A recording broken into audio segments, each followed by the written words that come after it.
Hey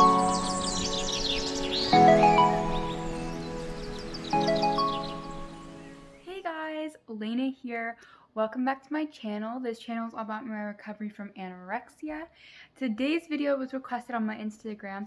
It is symptoms and effects of eating disorders that are not commonly talked about.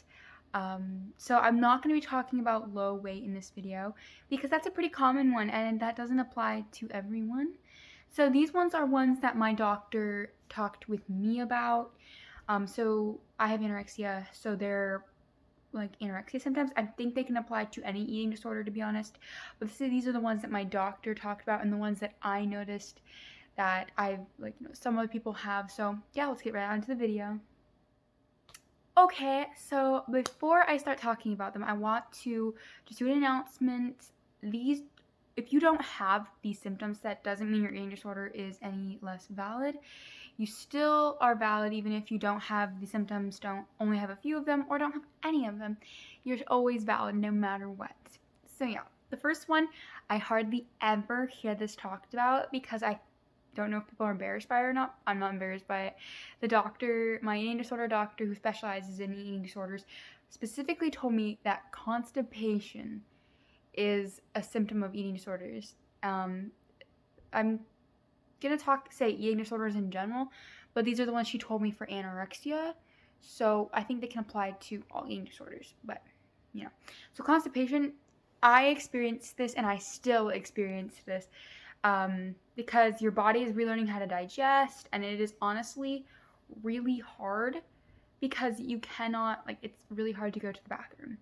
It's really hard to go poop, and it's so frustrating because they be like, oh, you can take laxatives to help, but I don't want to take laxatives because I'm worried about, laxative abuse and stuff like that. But it's just so difficult because yes, it's not talked about commonly, but constipation is one of the things that does happen. It's nothing to be ashamed about, guys. It literally is, yeah, it's nothing to be ashamed about.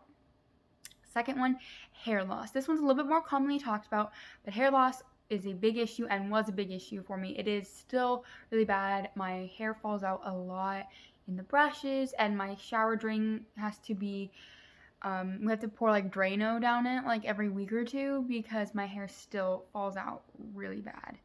So yeah, that's one thing. Your hair gets brittle and it starts to fall out, and it's really hard to watch because I had really thick hair before my eating disorder, and so it's now it's not thick anymore, and it's really hard, but it does happen, and it's a really real thing. So yeah, next one is skin discoloration. This one's not as common to talk about, but yes, my skin turned orange.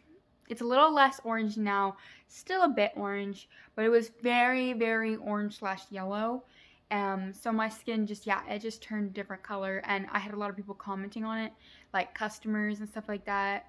And I was really sensitive about it because, people would make comments about it and be like, wow, how many carrots are you eating or something like that, and it really hurt my feelings. I had customers saying, oh, it looks like you played in the dirt. But yeah, it was something that I am and really was sensitive about. But yeah, it does happen, skin discoloration. When I went to my eating disorder doctor the first time, she had a little chart on the back of the door that talked about all the symptoms that you can possibly have. And in the ones I talk about in this video, they aren't all of them. They're just a few of them. There are many, many symptoms. So these are just a few of them. Next is brain fog. I experienced this a lot. I was having trouble in school. I couldn't concentrate. I couldn't do anything. I couldn't remember anything. It was really hard. I was always distracted. I couldn't pay attention. It really made it hard to pay attention in classes, especially since I do private school online.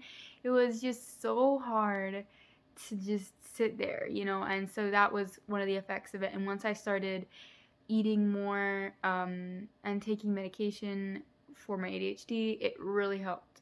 So yeah. Next one is mood swings. Oh my freaking gosh. I still have these freaking all the time. Even though, I know it's just a thing, hormones,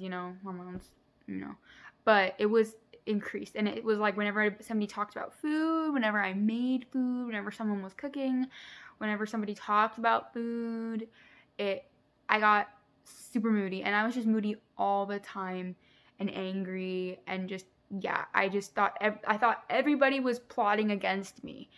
I was always mad, and I was just really mean, and I mean, that's not the case for everyone, but I was just so mean. My sisters will tell you, and my mom, I was just so mean. I'm still struggling with being nice, and I know it sounds really bad, but the eating disorder really messed with my brain and my emotions, and I mean, it's hard for me to talk about, but I said things that you can't take back. Like, I was just so mean to everyone, and I'm still struggling with it. And I damaged relationships. I damaged them a lot. So, yeah. The next one is trouble healing. I have bruises that didn't heal properly, and they're like permanently like on me, like there's marks. Because when you aren't nourishing your body, cuts, bruises, all of the above can't heal properly. And when you get sick, it's a lot worse, and you stay sick longer, I think. But like, it's just trouble healing. I still have marks because I got really bruised up, and you bruise easily most of the time.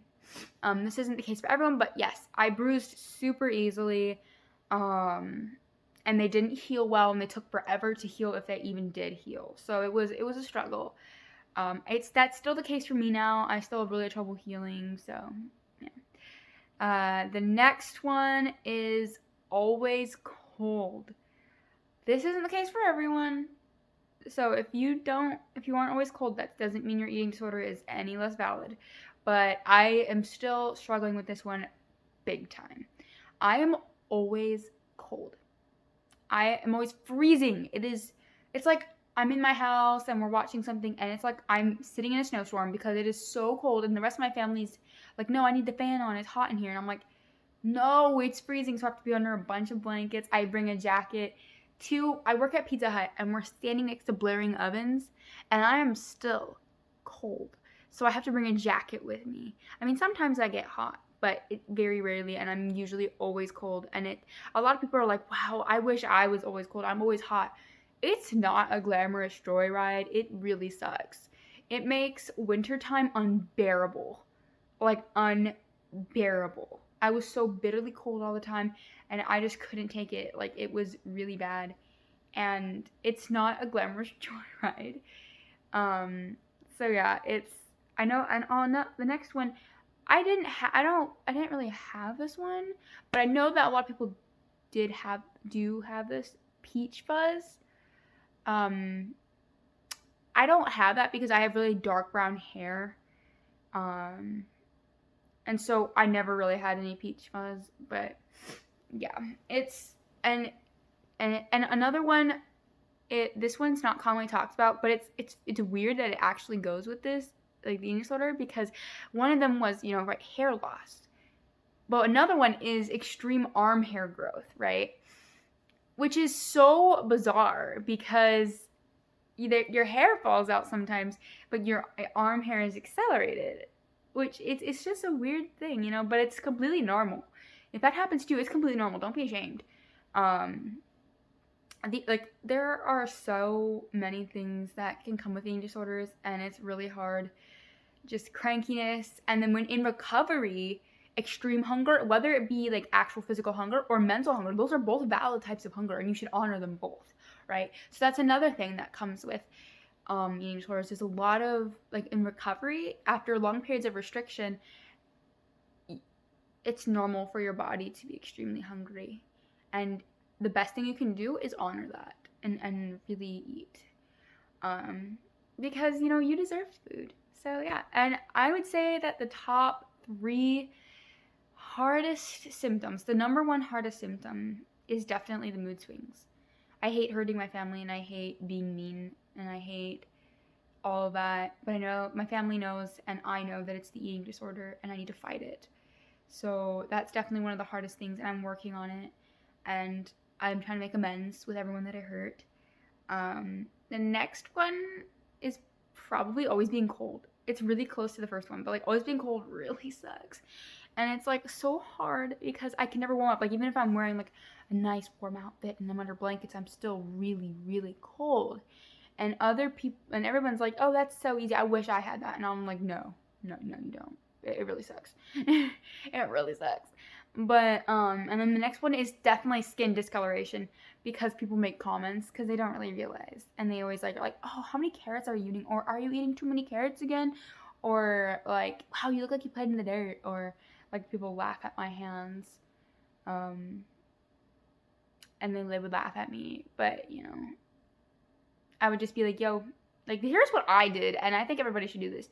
So if people make comments and they offend you, just be like, oh, I'm sorry, oh, don't say sorry because you don't have to apologize for anything. Just be like, oh, I have a disorder that makes my hands or my skin a different color, and it will shut them right up. They'll be like, oh my gosh, like they'd be like, I'm so sorry, but yeah, just you don't have to explain yourself to anyone, and don't be ashamed of your symptoms, guys. It is completely normal to have symptoms, and it's completely normal to not have symptoms too. So if you don't have any of these, or you have completely different ones, do not think that your eating disorder is any less valid, guys. You are always valid. Your eating disorder is always real, but remember, you aren't your eating disorder. You are so much more, guys. You are so much more. There are a million different things about you, and they are way better than the eating disorder, right? As you guys can see, I am a big Avatar: The Last Airbender fan. I've got calendar, I've got pictures, I've got Sokka, Aang, Zuko, and then you can't see him, but sorry guys, the video totally cut out because my alarm went off. That's annoying. And then I have Appa here, and then I have like little Pop Funkos, and then I'll post a picture right here. I have an Aang figurine on a toy Appa, and it's literally amazing. My dad gave it to me, and I love it. So yeah, anyways, thank you so much for watching this video. I hope you guys enjoyed this, and I hope this helps you guys feel like that it's okay to have symptoms, and it's okay to not have symptoms. It's hard. Recovery is hard, and eating disorders are hard, and don't let anyone tell you otherwise. They're not easy. And just like, I want you guys to know that I'm here for you. Reach out to me on my Instagram. Here's my username. I would love to talk to you guys. If you guys have any questions, need any comfort, need support, anything, please reach out to me. Please DM me. I am always willing to talk to you guys. And here is my TikTok username. I don't really post there, but I'll put it in there anyway. Thank you guys so much for watching. I hope you guys enjoyed this video. I hope it was really informational. I love you guys so much. Thank you for all your support and love. I hope you guys have a great day. Keep kicking eating disorder butt, and remember, you are valid. Have a great day, guys. Bye.